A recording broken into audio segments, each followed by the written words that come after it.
Hey guys, and welcome to my channel, Karen's Budget and Plan. So today I want to talk to you about setting financial goals. And I know this is something that people do at the start of the year, but because I'm getting pretty serious about our finances, like in this later part of the year, I'm going to just set some goals because I have a new planner that is going up until December 2020. I want to set some goals with you for the life of my planner, and then I will be checking in periodically. So I'll be checking in January when people are talking about resolutions and stuff, probably June, and then again in December to see how we get on. So I'm going to be kind of setting up this page in my planner. I always get questions about my planner. It is a Fringe 17-month planner, and I will have it linked if I can find it down in the description. It's probably going to be through Amazon, but I'm really liking it. And it's doing exactly what I need it to do right now. But I wanted to talk about setting goals and why you would set goals and setting realistic goals. When I first started on a financial journey, I think I've explained this before in a video, and basically someone over on my Instagram from my other channel, so Karen H Ireland is the Instagram related to our other YouTube or Irish family. That's very confusing. But anyways, I was talking about finances and how we're just like, you know, bleeding money and all that sort of stuff, and a woman there pointed me in the direction of Dave Ramsey. So I downloaded his book onto Kindle, and by the way, I love Kindle. Kindle is just amazing. I read every single thing through the Kindle app. I have Kindle Unlimited, and then with the Prime we have Kindle Reading or Kindle Prime Reading or whatever that is. So if you are interested in like reading and like having, if you go through books, I go through like a book a day, nearly like a book every 2 days, from reading in the afternoons or reading if Ava's in school and stuff. Kindle Unlimited is, I think it's great, and you can get a free trial if you're interested, so I'll have that linked in the description for you as well, for both the UK and the US site. But anyways, sidetracked.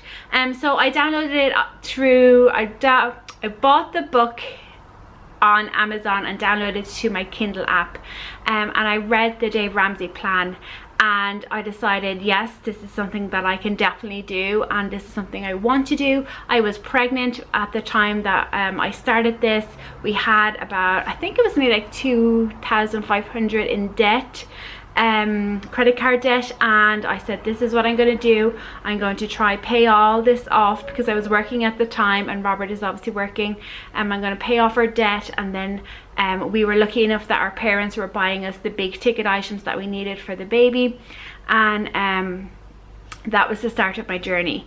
And that was a great plan to have because he has specific steps along. So he has a plan called the baby steps, and so the first one is to save $1,000, €1,000, £1,000, whatever it is, whatever currency that you're using, as an emergency fund. And you only use that in case of an emergency, like if you own your house and then the plumbing, like there's a leak in a pipe, or your car blows up or something, you know, like an emergency. So it's just a small amount there, just to tide you over in the case of an emergency.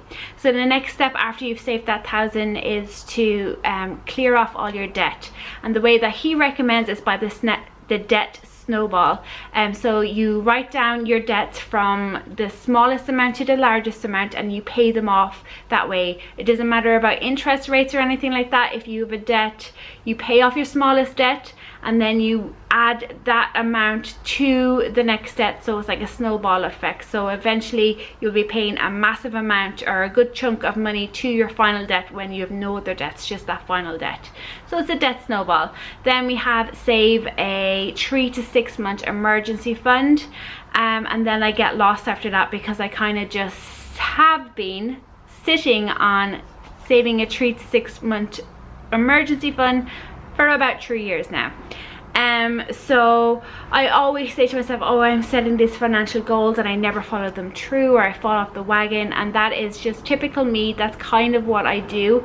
I kind of loosely set some goals for myself, and you know, if I hit them, great. If I don't, sure, you know, we'll try again. And obviously that is, there has to be some sort of leeway with these things, and they're all open to interpretation, but I wanted to change the way I'm doing it. So I want to ask you guys, before I delve into my own financial goals, do you have a financial goal that you're working towards? Do you have a set of goals that you're working towards? For me, you'll see I'm going to set out kind of like only 2 or 3 items that I want to do, but the majority of them, because I'm trying to be realistic in the fact that I'm working, or I don't work, and Robert is our only earner. I'm trying to be realistic in what we can do in the time frame of that 15, 16 months of the life of my planner, because that's what we're basing it on the life of my planner. So why you would set a goal is, again, it's something that you're working towards. Like when I was saving for that 1,000 euros emergency fund, it was just, I was doing everything in my power. Every single tiny little piece of money, even if it was 1 or 2 euro, was going towards the emergency fund, just so I could knock off that goal. And the same when I had debt, I was kind of like, it was only a small amount of debt and I was gung-ho towards it, and then I got to, let's save 3 to 6 months. Oh, maybe I'll save 15,000. Oh no, I'll save 7,000. Oh no. And now we're in a case where if you went back to my July budget, you will see that we used all of our emergency fund, not on an emergency, because we overspent a lot, and I had to take that money from the emergency fund, or I would have landed ourselves back into some consumer credit card debt. So now we are back to a case where it's like, I have a list of things that I want to do. I want to build an emergency fund for 3 months of our expenses. Robert needs a new motorbike. His motorbike is kind of falling apart a little bit. Our car is 16 years old. We would love to buy a house. We want to have a wedding because we're not married. We've been engaged for 4 years. We need life insurance, and we need and a pension. So we have all of these big things, and obviously I know that we can't do all those things until I get a full-time job, but right now that's not on the cards. It is something that will come probably in the lifetime of my planner. But right now it's not something that we are going to do, and we've discussed this and we've both agreed on it. So you know, that's why I'm setting realistic goals, or what I feel are realistic goals that we can achieve before December of next year. So as I said, let me know in the comments what your goals are for the coming, or like people probably set them January to January. So if you're currently working on a goal, let me know. But if you have no goal and you've been thinking about it, let me know what you guys are thinking. I would love to see what other people are working towards.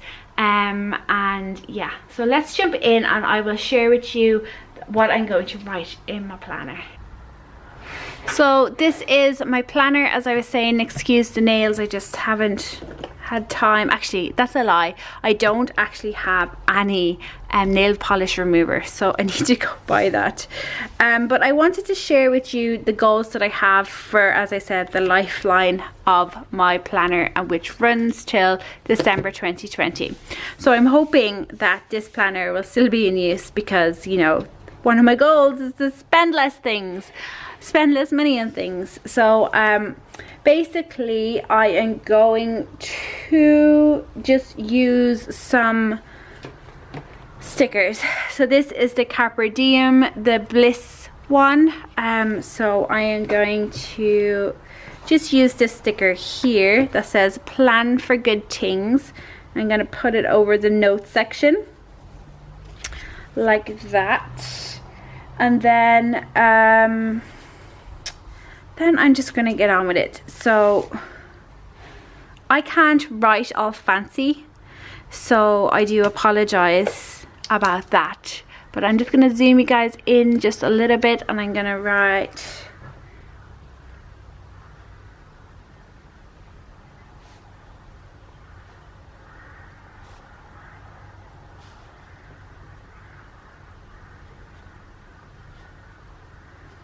So there you go, financial goals for 2019-2020, and that is exactly what I'm going to be doing. As I said to you guys, I do have a number of things that I would love to do, but as our financial situation stands, as in the fact that I don't currently work, we need to be realistic about what it is that we can do. So the first one that I'm going to do, and I always use these big pens, these big color pens. I love them. It has like 4 colors. Love these things. So the first one that we are going to do is, the main one is build up an emergency fund.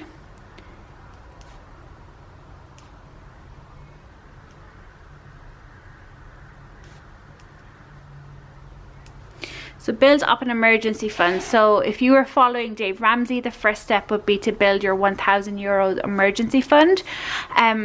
And then it would be to pay off your debt. I don't currently have any debt, and I hope that I don't. But what I am going to do is just build this up to 3 months of expenses.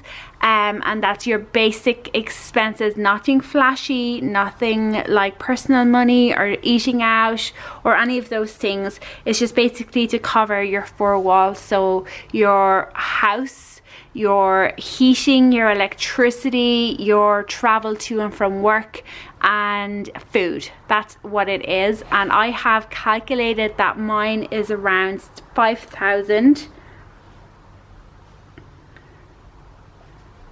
of €5,500 is what I have calculated mine to be, and that is the first one that we are going to do. Also, something that's really important for us is going to be life insurance.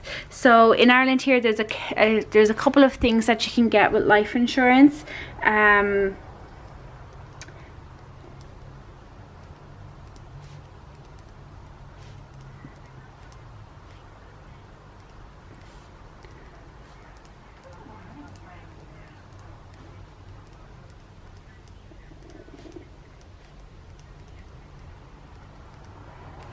And so this is what we would like to do. We've discussed it, I've looked it up a little bit, but we do need to go to speak to probably a financial advisor to get like the best quotes and all that sort of stuff. So it's arrange life insurance to include income protection. So that is in the case that, because Robert is our only earner and we don't have like sick pay scheme in work or any of that sort of stuff. If he gets really ill with an illness and is out for a long period of time, we would not have any income coming to us, which obviously this would kick in. Step 1 would kick in for that. But I do want to have a thing that we do have income protection, just in the case, because as I said, Robert is currently our only income earner. Obviously, if it is the case that he gets really sick, I would obviously go get a job, any job. But yeah, so arrange life insurance to include income protection is definitely something that we want to do. So Robert is currently 34, and I'm 32. And what we want to do when Robert turns 35 is to start a pension fund for him. And he turns 35 in July of 2020. So I need to write that down as a third point of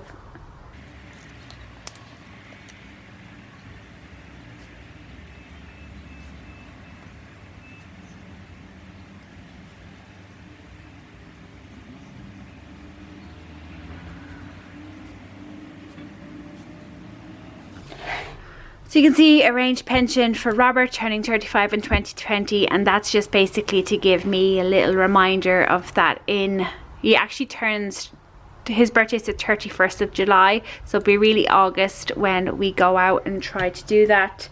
And that is, I'm just going to stick to those 3 goals. I know it doesn't seem like much to happen in a year, but you do have to realize again that Robert is our only income earner at the moment, and you know, these are the goals that we are setting out as something that I think can be achieved within the next year. So yes, that is it, guys. I hope that you've enjoyed today's video. I would love if you leave your financial goals down in the comment section. If you have any questions or queries, do look in the description. You can see the things I was talking about, the link to this Carpe Diem sticker book, the link to Kindle, that sort of stuff that I was talking about. And again, if you have any questions or queries, leave them down in the comments. And that's it, guys. Thank you so much for watching, and I'll talk to you in the next one. Bye.